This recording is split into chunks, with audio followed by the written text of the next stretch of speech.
Hello दोस्तों, आज हम लोग लेसन प्लान कक्षा 3 हिंदी विषय वस्तु मेरा गांव देखेंगे।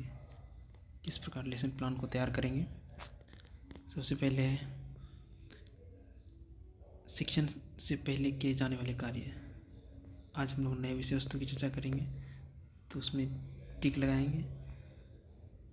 फिर कह रहा है क्या विषय वस्तु इस कक्षा के पाठ्यक्रम में उल्लिखित किन उद्देश्यों या बिंदुओं से जुड़ा हुआ है। इसको पढ़ाने के बाद हमें विद्यार्थियों को किन उद्देश्यों की प्राप्ति होगी उसको बताना।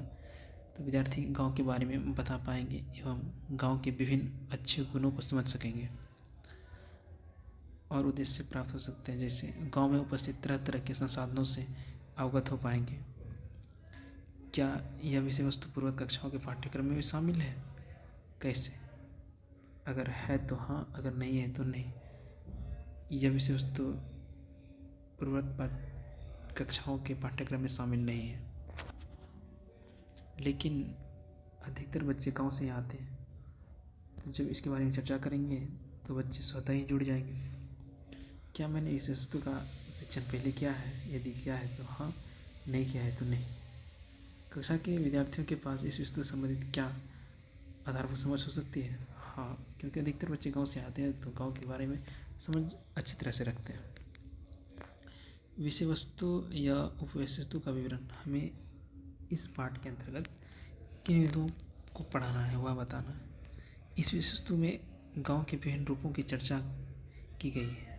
गांव में उपस्थित नदी, नाव, खेत, बागान आदि के बारे में बताया गया है। गांव में सभी मिलजुल कर रहते हैं, साथ में बच्चे खेलते हैं, हाथ पैर मिट्टी से सन जाती है। गांव में भीड़ नहीं होता है। गांव का वातावरण शांत और सुंदर होता है। इस पर चर्चा की गई। अब सीखने सिखाने की विधि, कौन सी विधि को चयन किया उसके बारे में बताना है। तो मैंने इस पढ़ाने के लिए गायन विधि का चयन किया। कविता का गायन के माध्यम से पढ़ाया है। फिर सामूहिक चर्चा द्वारा भावार्थ को स्पष्ट किया। सीखने सिखाने के लिए कौन कौन से संसाधन उपलब्ध कि जिसको TLM कहते हैं, तो श्यामपट्ट का उपयोग किया। चार्ट पेपर पर चित्र, नाव, चापाकल, पेड़ आदि का दिखाया। अब करिए सीखने की योजना की प्रस्तुति। बच्चों से पूर्व ज्ञान का अवलोकन कर विषय वस्तु पर आएंगे। बच्चों को कविता पाठ गायन के माध्यम से कराएंगे। फिर कविता में बताए गए गांव के विभिन्न रूपों की चर्चा करेंगे। सामूहिक चर्चा द्वारा गांव के बारे में अलग अलग विद्यार्थियों से जानेंगे। श्यामपट्ट पर गांव को दर्शा विभिन्न चीज़ों को बताएंगे कि गांव में किस तरह से कहाँ क्या होता है, कहाँ सब लोग इकट्ठा होते हैं। गांव में मंदिर होती है तो मंदिर होती है, मस्जिद तो मस्जिद होती है।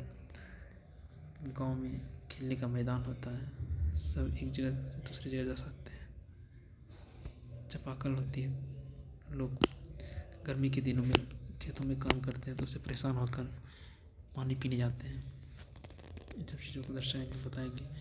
अब पढ़ाई के दौरान मूल्यांकन कार्य क्या करना है, गांव का वातावरण कैसा होता है, बच्चे उत्तर देंगे। गांव की सबसे अच्छी चीज़ें आपको क्या लगती हैं, तो बच्चों को जो लगेगी वह बताएंगे। शिक्षण के बाद किए जाने वाले कार्य। अब क्या विद्यार्थी ने उन उद्देश्यों को समझा जिसके लिए प्रस्तुत थी, क्या इसका मूल्यांकन किया कि नहीं, अगर किया तो हाँ। विद्यार्थी उद्देश्यों को समझने की ओर अग्रसर है, इसका मूल्यांकन किया गया। क्या विषय वस्तु को फिर से कक्षा में चर्चा करने कर सकता है, क्यों या क्यों नहीं। अगर है तो लिखेंगे हाँ, जैसे कि बेहतर समझ। अगर नहीं है तो लिखेंगे नहीं, क्योंकि बच्चे अच्छी तरह समझ गए। विद्यार्थी द्वारा पूछे गए प्रमुख सवाल क्या थे, कितने विद्यार्थियों ने सवाल पूछे। तो जितने विद्यार्थियों ने सवाल पूछे उनको बताएंगे। 2-3 बच्चों ने प्रश्न पूछा, सर गांव का माहौल कैसा होता है, इतना शांत क्यों होता है। मैंने उन सवालों को कैसे समझाया, क्या विद्यार्थियों ने स्वयं उन सवालों को हल करने का मौका मिला। मैंने उन्हें उदाहरण के द्वारा समझाया, फिर विद्यार्थियों ने उन सवालों को स्वयं से हल किया। इस वस्तु के सीखने सिखाने में किस प्रकार संसाधनों का प्रयोग किया गया, उनकी क्या उपयोगिता रही। तो मेरा गाँव पढ़ाने के दौरान विषय वस्तु को सीखने सिखाने में श्याम पॉइंट, चार्ट पेपर, चित्र आदि का सहारा लिया। इसकी उपयोगिता महत्वपूर्ण रही। इस वस्तु के यदि दोबारा पढ़ना तो मैं सीखने सिखाने की योजना में क्या करूँगा। अगर बच्चे नहीं समझ पाए तो अगर दोबारा पढ़ना है तो लिखेंगे। विषय वस्तु को दोबारा पढ़ना हो तो मैं इस बार प्रदर्शनी विधि का प्रयोग करूँगा, जिससे कि बच्चे गांव में घूम कर वहाँ के अनुभवों को जान सकेंगे और अपने जीवन में उस अनुभव को सीख सकेंगे। इस विषय से संबंधित कोई सवाल जिससे आप अपने संस्थान के संकाय सदस्य से चर्चा करने की अपेक्षा है। अगर संस्थान के संकाय शिक्षा चर्चा करने की सकता है तो हाँ, और उससे चर्चा करेंगे। अगर नहीं तो नहीं। कोई अन्य टिप्पणी आप कर सकते हैं इससे, नहीं तो नहीं। इस तरह से ये मेरा गांव लेसन प्लान को आप बना सकते हैं। और दोस्तों कैसा लगा वीडियो, अगर चैनल पे नया है तो सब्सक्राइब कीजिए, जिससे मैं कोई भी इससे रिलेटेड वीडियो डालूँ तो सबसे पहले नोटिफिकेशन आपको पहुँचे और आप ज्ञान को बढ़ाएं।